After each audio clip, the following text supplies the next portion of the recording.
जय माता दी भक्तों, आप सभी पर माता रानी की कृपा सदैव बनी रहे।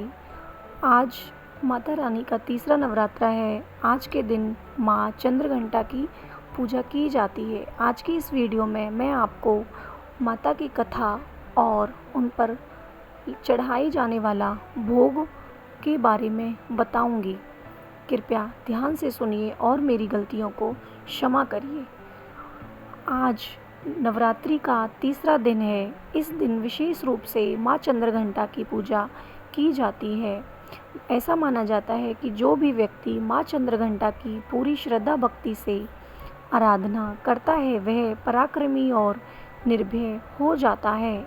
आइए विस्तार से जानते हैं माँ चंद्रघंटा की कथा और उनके मन पसंदीदा भोग के बारे में। आज माता के तीसरे नवरात्रे में माता चंद्रघंटा को समर्पित किया गया है। इनके माथे पर अर्धचंद्र यानी आधा चांद सुशोभित है, इसीलिए इन्हें चंद्रघंटा कहा गया है। साथ ही माँ चंद्रघंटा की पूजा अर्चना करने पर हर तरह से मनुष्य को भय से मुक्ति मिलती है। साथ ही यह भी मान्यता है कि माँ चंद्रघंटा की कथा का पाठ करने से शरीर के सभी रोग और कष्ट दूर होते हैं। आइए अब माता की कथा सुनते हैं। कथाओं के अनुसार माँ दुर्गा का पहला रूप शैलपुत्री और दूसरा माँ ब्रह्मचारिणी था, जो कि भगवान शंकर को प्राप्त करने के लिए उन्होंने घोर तपस्या की थी। जब माँ ब्रह्मचारिणी भगवान शंकर को पति के रूप में प्राप्त कर लेती हैं, तब वह आदिशक्ति के रूप में प्रकट होती हैं और चंद्रघंटा बन जाती हैं। माँ दुर्गा ने माँ चंद्रघंटा का अवतार तब लिया था जब संसार में दैत्यों का आतंक बढ़ने लगा था। साथ ही उस समय महिषासुर का भयंकर युद्ध देवताओं से चल रहा था। महिषासुर देवराज इंद्र का सिंहासन प्राप्त करना चाहते थे। वह स्वर्गलोक पर राज करने की इच्छा की पूरी करने के लिए युद्ध कर रहा था। आइए जानते हैं कि माँ चंद्रघंटा की उत्पत्ति कैसे हुई। जब देवताओं को महिषासुर की इच्छा का पता चला तो वे सभी परेशान हो गए और परेशान होकर भगवान ब्रह्मा, विष्णु और महेश के सामने पहुँचे। ब्रह्मा, विष्णु, महेश ने देवताओं की बात सुनकर क्रोध प्रकट किया और क्रोध के कारण उन तीनों ने अपने मुख से एक ऊर्जा निकाली।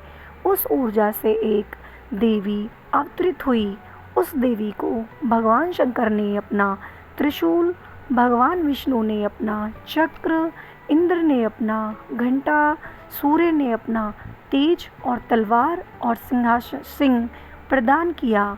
इसके बाद माँ चंद्रघंटा ने महिषासुर का वध करके देवताओं की रक्षा की।